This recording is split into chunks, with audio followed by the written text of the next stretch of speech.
ઘણી વખત એવું સાંભળ્યું હતું કે રાજકારણમાં નેતાઓ અમુક ગુંડાઓ અમુક અસામાજિક લોકો રાખતા હોય છે અને સાચવતા હોય છે અને જરૂર પડીએ એનો ઉપયોગ કરતા હોય છે લોકો ઉપર દાદાગીરી કરવા માટે। પણ ગઈકાલે કિસાન અધિકાર યાત્રામાં જે કંઈ થયું એમાંથી એક નવું શીખવા મળ્યું કે એક પાર્ટી આખી અલગ ગેંગ રાખે પાર્ટીના સ્વરૂપમાં। મારે વાત કરવી છે ભાજપે રાખેલી ગેંગ આમ આદમી પાર્ટીના સ્વરૂપમાં। કિસાન ખેડૂત ઉપર થયેલા અન્યાય માટે એક અવાજ ઉઠાવવા માટે કિસાન સંઘર્ષ સમિતિ અને કિસાન કોંગ્રેસ દ્વારા આયોજિત કિસાન અધિકાર યાત્રા બાબતે આખું ગુજરાત જાણે છે। પણ ના પાડી એમ છતાં પણ જેમ મોટા મેળાવડાઓમાં મોટા સમૂહમાં આતંકવાદીઓને ઘુસાડીને બોમ્બ બ્લાસ્ટ કરવામાં આવે અને વાતાવરણ બગાડવામાં આવે અને લોકોનો પોઝિટિવમાંથી નકારાત્મક તરફ વલણ ઊભું કરવામાં આવે, એવું કામ બીજેપીની ગેંગ આમ આદમી પાર્ટી દ્વારા આમ આદમી પાર્ટીના લોકો દ્વારા ગઈકાલે કિસાન અધિકાર યાત્રામાં કરવામાં આવ્યું છે। ખેડૂતો માટે લડતું હોય કોઈ અને એમાં તમને ચહેરા ચમકાવવાનો મોકો ન મળે, ગામડા ખેતી અને કિસાન ખેડૂત માટે લડતું હોય કોઈ અને એમાં તમે પાછા રહી જાઓ, તમારી આગળ કોઈ કિસાનોને સાથ સહકાર આપવા આવે તો આટલી વિઘ્ન સંતોષી માનસિકતા કેમ? મારે ગુજરાતના એક શાણા માણસને પ્રાર્થના કરવી છે, દરેક સંગઠનના સાત્વિક માણસોને પ્રાર્થના કરવી છે કે આ આપણે ગુજરાતને કઈ દિશા આપી રહ્યા છીએ। ખેડૂતોને મારે કહેવું છે કે કોઈના શબ્દોને આધારે ડિસિઝન ન લઈ જતા થોડુંક મંથન કરજો, થોડુંક વિચારજો। અમને ખબર છે કે ભૂતકાળમાં તમે ખેડૂતોને જેલમાં મોકલા તમારા ચહેરા ચમકાવવા માટે, ભૂતકાળમાં ખેડૂતોને લાકડીઓ ખાવી પડી તમારા ચહેરાઓ ચમકાવવાના સ્વાર્થ માટે। આઉટપુટ શું? ડીંગી ડીંગી, ઝીરો।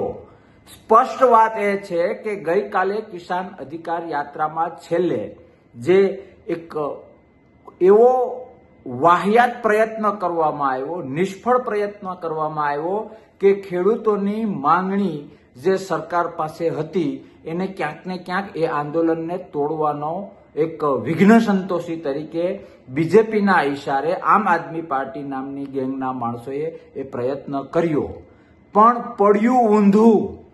ખેડૂતોને મારે કહેવું છે કે કદાચ તમને મારા શબ્દોમાં વિશ્વાસ ન આવતો હોય તો એકવાર બેસીને મંથન કરજો, વિચારજો। વાસ્તવિકતા એ છે કે બધું જ શાંતિપુરા સર્કલેથી જે આપણે નીકળ્યા, આખું ગુજરાત મીડિયાના માધ્યમથી એ તરફ નજર નાખીને બેઠું હતું। સીએમ સાહેબે ખુદે સ્ટેટમેન્ટ આપ્યું કે ભાઈ ક્યાંક ને ક્યાંક કાચું કપાણું છે, કલેક્ટરની ભૂલ છે, હવે આગળ એ લોકો શું કરે હવે પછીની વાત છે।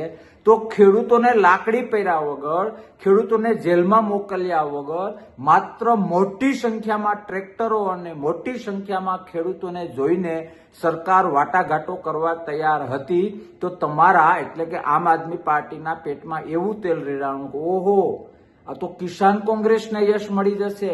સાહેબ, પરસેવો પાડનારો ખેડૂત કદાચ આંદોલન કરે અને એને કોઈ સપોર્ટ કરે, હા અમુક લોકોને એવું હોય છે કે સફળતાના સાથી હોય છે, સુખના સાથી હોય છે, તૈયાર ભાણે બેસી જવાની પેલી હોય છે, જેમ એન ટાઈમે આમ આદમી પાર્ટીએ કહ્યું હતું કે અમે પણ સાથે છીએ। માત્ર અને માત્ર બધી સફળતાઓ દેખાતી હતી, હજારો ટ્રેક્ટર પોતાના ગામમાંથી નીકળી ગયા એ જોયું એટલે એવું થયું કે ઓહો આમાં તો આપણી આબરૂ જશે, ચલો આપણે આમાં જોડાવાનું નાટક કરીએ। ખેર પછી તો અમે એમને રોક્યા હતા કે આ રીતે ગીતાજીમાં લખ્યું છે મફતનું ખાવું પાપ છે, આમાંથી પાછા વળો।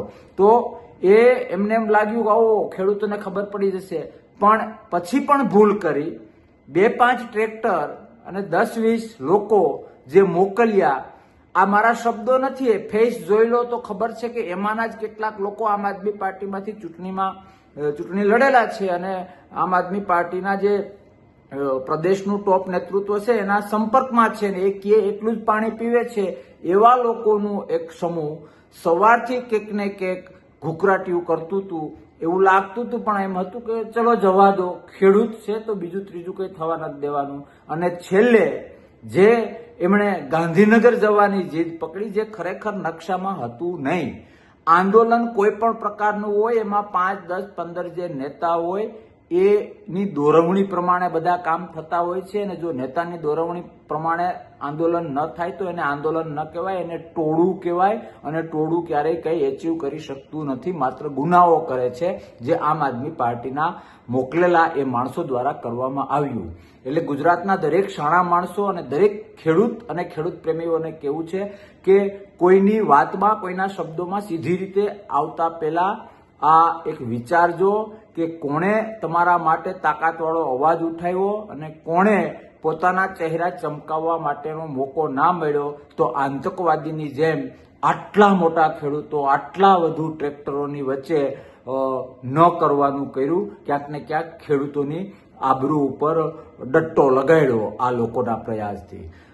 છેલ્લી વાત મારે એ કરવી છે કે ક્યાંક ને ક્યાંક આ આંદોલન બગાડવા તો ગયા છે, પણ સ્પષ્ટ છે આને લીધે આમ આદમી પાર્ટી એટલે કે ભાજપની ગેંગ એને નુકસાન એ થયું છે કે બધા જ ખેડૂતો એ જાણી ગયા છે.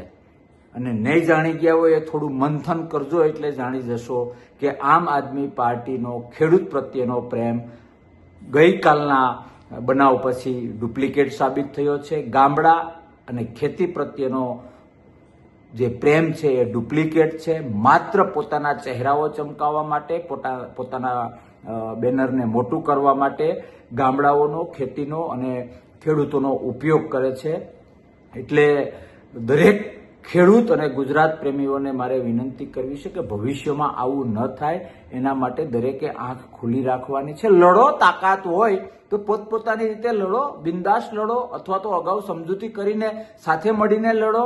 પણ તૈયાર ભાણાવાળી વાત હોય, બીજાની આબરૂ આમ આદમી પાર્ટી કાઢવા ગઈ અને ખુદની આબરૂ ગઈ, આવું થાય એ લોકશાહી માટે, ગુજરાત માટે પરસેવો પાડનારા ખેડૂતોના હિતમાં નથી. સમજો, નહીં તો ખેડૂતો માફ નહીં કરે. પછી એ ભાજપ હોય કે આમ આદમી પાર્ટી હોય.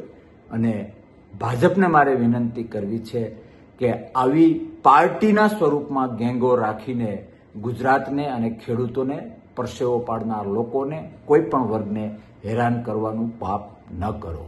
જય હિન્દ, ભારત માતા કી જય. જય જવાન, જય કિસાન. ખેડૂતો મંથન કરજો, વિચારજો, કોઈની વાતમાં ના આવતા મંથન કરશો તો 100% વાસ્તવિકતા સમજાઈ જશે. જય કિસાન.